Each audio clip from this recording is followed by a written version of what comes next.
The rain was coming down in sheets as I stared out the window of my apartment in Seattle. I'm Huxley, 44, and until a few weeks ago I thought I had it all.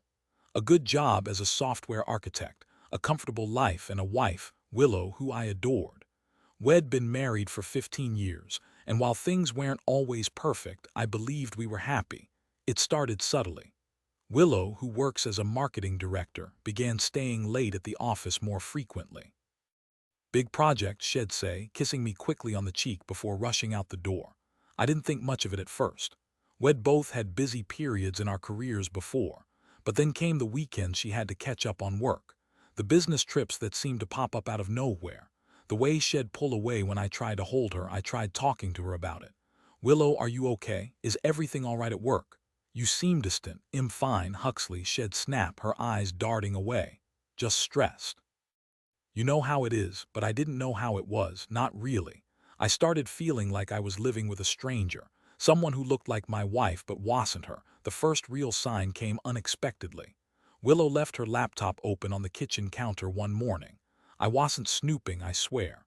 I just needed to look up a recipe quickly, and there it was, staring me in the face, an email from someone named Jasper. The subject line read, "Can't wait to see you." My heart pounded in my chest as I clicked on the email. It was a love letter, plain and simple.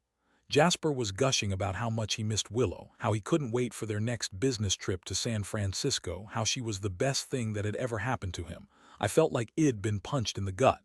The world seemed to tilt on its axis. My wife, cheating on me. With some guy named Jasper. I closed the laptop, my hands shaking. I couldn't breathe. I needed to confront her, but I also needed to know more. I decided to play it cool for now. Over the next few days, I became obsessed. I checked Willow's phone when she was in the shower. I looked through her credit card statements. I even followed her one evening after she told me she was going to a work dinner. What I found broke my heart into a million pieces. She met Jasper at a fancy restaurant downtown. They kissed, held hands, and laughed like teenagers. They were completely engrossed in each other, oblivious to the world around them. That night I barely slept.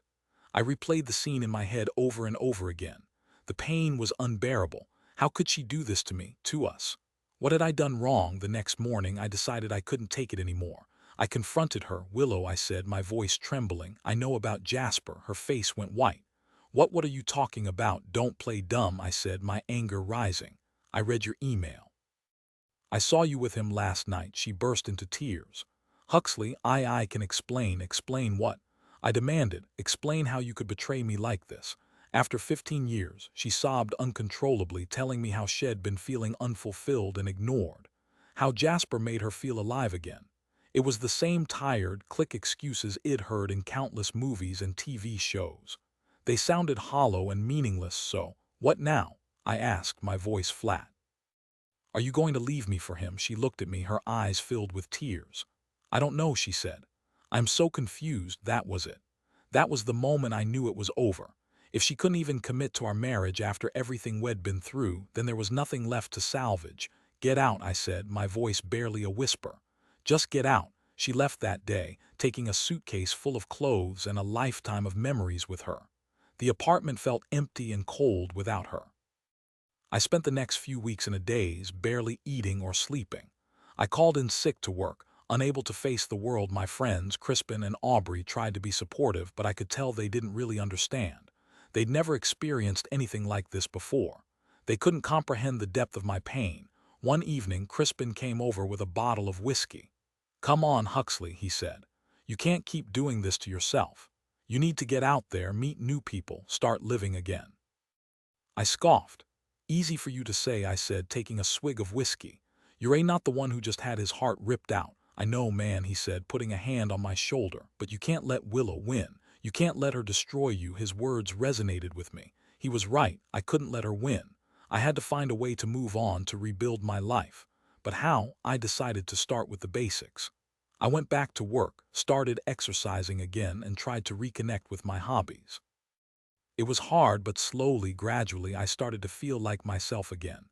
Then one day I received a strange phone call. It was from a woman named Bronte. She said she was Jasper's wife. "I know about Willow," she said, her voice trembling. "Jasper told me everything." I was shocked.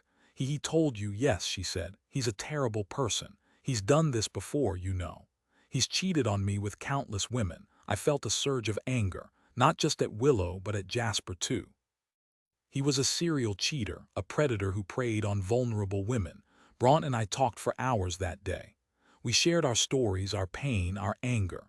We found solace in each other's company, a shared understanding that no one else could provide. Over the next few weeks, Bronte and I became close friends. We met for coffee, went for walks, and even started working on a project together. We discovered that we had a lot in common, including a shared love for art and a desire to help others.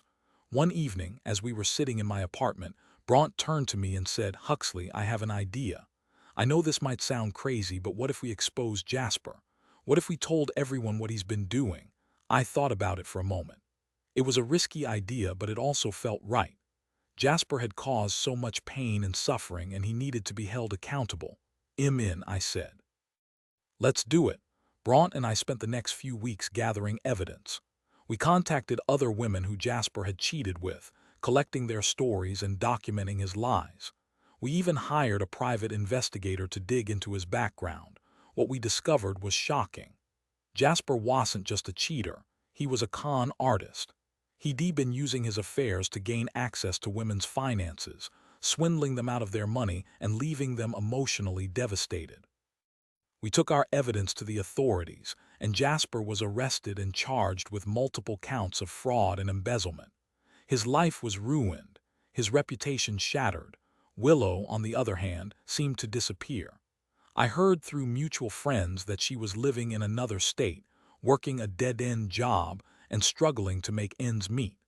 I felt a pang of sympathy for her, but I couldn't bring myself to forgive her. Bronte and I continued to work together, helping other victims of infidelity and abuse.